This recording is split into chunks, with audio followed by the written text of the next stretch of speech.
Oke, Bismillahirrahmanirrahim. Assalamualaikum warahmatullahi wabarakatuh. Perkenalkan, nama saya Faisal Abror Putra Hermawan dari kelas 11 TKJ IDN Bogor, IDN Boarding School Pamijahan Bogor. Jadi pada kesempatan kali ini saya akan menjelaskan materi tentang DHCP. Tapi DHCP yang akan saya bahas pada malam kali ini hanya terkait dengan DHCP klien dan juga DHCP server. Seperti itu. Oke, pertama-tama kita kenalan dulu dengan DHCP-nya. Yang pertama, DHCP itu kepanjangan dari Dynamic Host Configuration Protocol atau konfigurasi protokol host secara dynamic atau secara otomatis. Nah, DHCP ini pengertiannya merupakan service yang digunakan untuk mempermudah penyebaran IP ke klien kita secara otomatis. Jadi misalkan kita berada di sebuah perusahaan yang tentunya memiliki karyawan, dan yang pastinya karyawan ini yang akan bekerja di perusahaan kita akan menggunakan device-device seperti laptop dan lain-lain. Nah, maka dari itu pasti karyawan yang dimiliki oleh sebuah perusahaan akan melebihi dari puluhan orang, bisa mencapai ratusan. Bahkan mungkin jika bercabang-cabang, perusahaan bisa mencapai ribuan karyawan. Nah, dari beribu-ribu karyawan tersebut, dari beribu-ribu device-device mereka tersebut, pastinya akan melelahkan bagi kita sebagai seorang network administrator jika kita harus memasangkan IP address-nya secara manual. Seperti nanti kita ke laptop A, ngetik IP A, ini, terus pindah lagi ke laptop B, ini. Pasti kita bakal lelah. Nah, maka dari itu di sini DHCP hadir untuk mengatasi masalah tersebut, membantu kita dalam memberikan IP ke klien-klien kita atau ke karyawan-karyawan host yang lain gitu. Nah, di sini DHCP terdapat 3 tipe. Tipe yang pertama yaitu DHCP server, yang kedua DHCP client, dan yang ketiga DHCP relay. Nah, yang pertama DHCP server ini si penyedia layanan DHCP. Jadi tuh si penyedia ini maksudnya yang akan memberikan IP kepada klien-kliennya. Jadi nanti misalkan router A router 1 kita konfigurasiin DHCP di dalamnya, maka otomatis dia akan menjadi DHCP server yang akan mendistribusikan paket-paket IP ke klien-kliennya. Nah, habis itu yang kedua ada DHCP client. DHCP client ini adalah si penerima paket dari DHCP atau penerima layanan dari DHCP server. Jadi kan di DHCP server tadi kan di routernya kita sudah mengkonfigurasikan DHCP yang akan memberikan IP secara otomatis. Nah, nanti host atau device yang menerima paket IP tersebut akan menjadi DHCP client. Seperti itu. Nah, lalu yang terakhir ada DHCP relay. DHCP relay ini apa? DHCP relay itu sebagai penghubung layanan DHCP server ke klien. Jadi misalkan si kliennya ini berada di luar jangkauan dari si DHCP server, maka dari itu DHCP relay berfungsi untuk menyambung paket tersebut untuk mendistribusikannya ke klien yang tidak terhubung atau di luar jangkauan si DHCP server. Ibaratnya menjembatani antara si DHCP server dengan DHCP relay. Dengan DHCP client. Seperti itu. Lanjut. Nah, di sini adalah gambar atau topologi dari DHCP server dan juga DHCP client. Nah, seperti yang bisa dilihat di sini, si DHCP server mengkonfigurasikan DHCP servernya dengan IP 192.168.88.1 dengan prefix 24. Nah, nanti si DHCP client akan mendapatkan IP 192.168.88.x prefix 24. Dan ini akan didapatkan secara otomatis, tidak kita ketik secara manual. Nah, mengapa di sini tulisannya X? Karena yang IP yang akan didapat oleh laptop ini adalah IP otomatis. Jadi kita tidak bisa menentukannya. Entah itu dia bisa dapat 2 atau sampai prefix terakhir atau IP value terakhir dari 324, yaitu 254, seperti itu. Selanjutnya ada DHCP relay. DHCP relay ini kan tadi seperti yang sudah saya jelaskan, dia tuh diibaratkan sebagai jembatan yang akan menghubungkan antara si DHCP server dengan DHCP klien yang berada di luar jangkauan si DHCP klien ini. Seperti itu. Nah, si DHCP relay ini juga dia tuh memanfaatkan DHCP server yang terpusat di router lain. Nah, lanjut di sini ada DHCP proses atau yang biasa kita dengar sebagai DORA. Bukan DORA The Explorer, tapi di sini DORA itu DORA DHCP gitu. Nah, apa yang dimaksud dengan DORA ini? Jadi DORA ini tuh terdiri dari 4 kata. Panjangannya tuh yang D discover, O offer, R request, A F atau acknowledge, seperti itu. Nah, ini proses-proses DHCP juga memiliki proses. Tidak kita blok mendapatkan IP tanpa ada proses apapun. Tidak seperti itu. Jadi proses yang pertama yaitu D atau discover. Nah, discover nanti tuh si klien akan nge-broadcast ke yang lain, seperti dia itu akan membroadcast sebuah paket yang akan berisikan nanya gitu, server DHCP server ini gimana ya, ada layanannya nggak, ada IP address yang bisa saya pakai nggak, seperti itu. Nah, nanti di DHCP server bakal nge-reply dengan pesan kedua, itu pesan offer atau menawarkan. Nah, offer ini juga dia itu tipenya tuh unicast, langsung menuju ke si kliennya, tidak multicast dan tidak juga broadcast, karena hanya satu permintaan, seperti itu. Nah, isi dari paket offer itu seperti inilah kira-kira. Saya punya nih IP address bla bla bla, mau nggak? Ini kosong, nggak ada yang make. Kalau mau make boleh gitu, silahkan. Terus, nah si kliennya nih nanti bakal menjawab lagi dengan permintaan request, dengan proses request atau meminta. Nanti akan di-broadcast juga. Nah, isinya kira-kira seperti ini. Boleh dong IP address-nya. Nah, nanti si kliennya, si servernya bakal ngejawab lagi dengan dengan proses yang terakhir, yaitu proses acknowledge. Boleh nih, silakan pakai aja gitu. Nanti dikasih, setelah melalui semua proses ini, si klien akan mendapatkan IP-nya secara lengkap dengan otomatis atau dynamic, seperti itu. Lanjut. Nah, seperti yang saya sudah jelaskan tadi di sini, di yang ketiga ini, dia tuh pas nge-request bakal minta kayak IP address lengkap. Nah, lengkapnya gimana? Kan cuma address doang. Nah, gitu. Yang lengkap di sini tuh kayak mengandung IP address-nya tentu saja, terus subnet mask, dan juga default gateway, dan ada lagi DNS server, dan masih banyak yang lain. Nah, mengapa kita menemukan untuk semua? Agar si klien kita bisa tetap terhubung dengan yang lainnya. Seperti itu. Nah, mikrotik Soho atau mikrotik router Soho atau small office home office secara default atau secara pabrikannya mempunyai settingan DHCP client pada interface header 1 atau interface 1 wide area network, seperti itu. Nah, lanjut, ini merupakan contoh dari konfigurasi si DHCP client. Jika ini di POV atau point of view-nya si DHCP client ketika kita ingin meminta. Kita masuk ke menu IP, terus nanti ke menu DHCP client. Nah, ketika sudah masukinya, kita klik plus yang ini, yang tanda plus ini. Lalu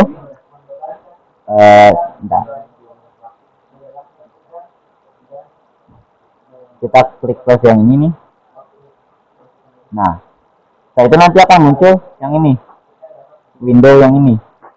atau akan nge-pop up yang ini muncul nanti kayak Windows-nya gitu, Windows new DHCP client. Soalnya kan kita tambah, otomatis kita akan new atau menambahkan yang baru. Nah, habis itu kita pilih interface-nya, interface yang terhubung, interface kita yang terhubung dengan si DHCP server. Misalkan di sini interface address 1. Nah, kalau udah kita use peer DNS dan use peer NTP agar mendapatkan DNS dan NTP-nya. Nah, itu kita klik OK kalau udah. Nah, setelah kita klik OK, nanti akan menambahkan entry baru. Di sini nih, entry barunya.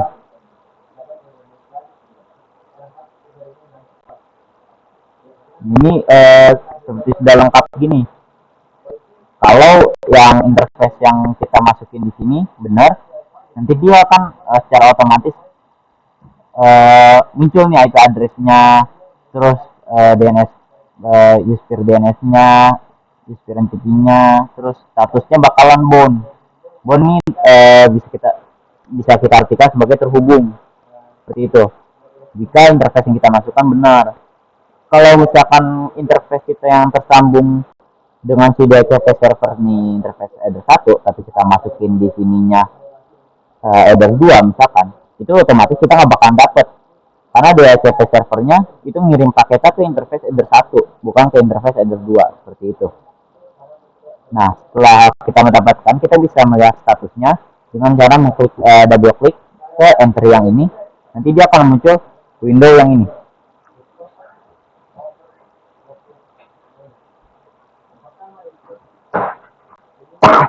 Nah, lalu kita klik yang status, nanti akan muncul ininya, informasinya. Yang kita dapatkan dari paket IP DHCP ini, itu adalah IP address-nya tentunya, dengan prefix-nya, terus gateway-nya, kalau ada DHCP servernya, dan ada expire after-nya, atau setelah beberapa waktu yang ditentukan oleh si DHCP server, nanti otomatis layanannya akan dicabut.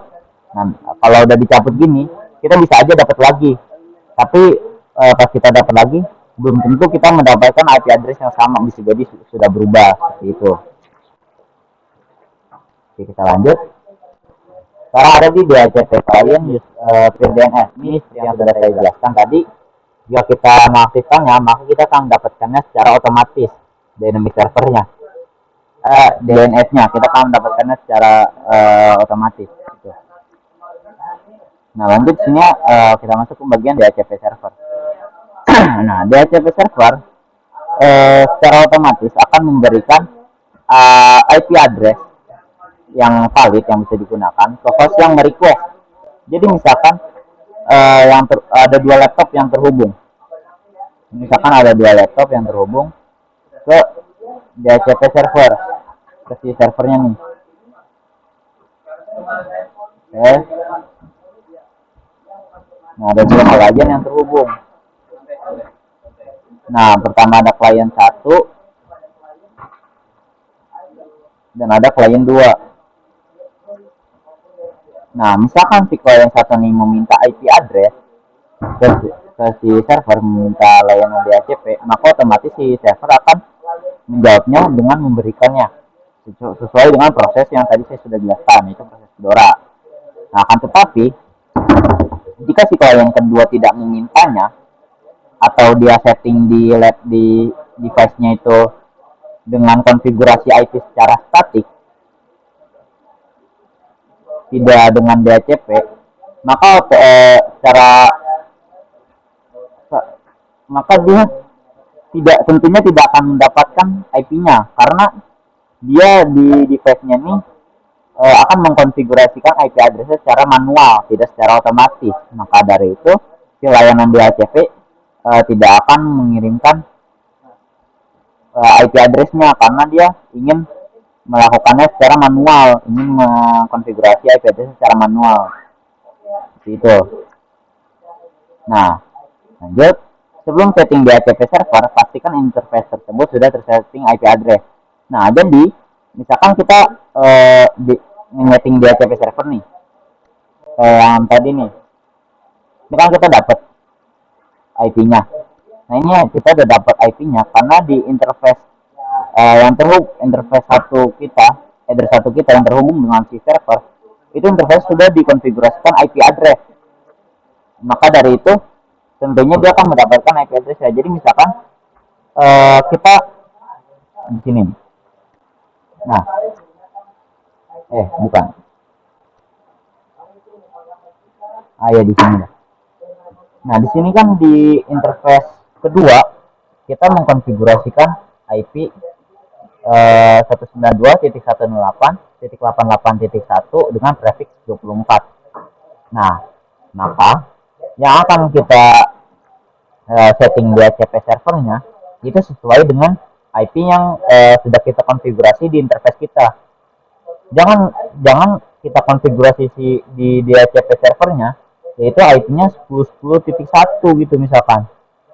10.1 mana prefixnya /27 misalkan. Nah, ini bisa nggak nyambung. Kenapa? Karena yang kita konfigurasikan di interface kita itu interface yang kita konfigurasikan di IP address yang kita konfigurasikan di interface-nya yaitu 192.168.88.1 dengan prefix 24. Jika kita mengkonfigurasikan DHCP servernya dengan IP ini dengan prefix yang 24 juga, walaupun sama tetap tidak akan bisa memberikan ke si klien, karena yang kita pool itu akan secara otomatis membentuk sebuah pool IP address yang kita bikin akan membentuk sebuah pool. Nah, pool ini kayak ibaratkan tuh kayak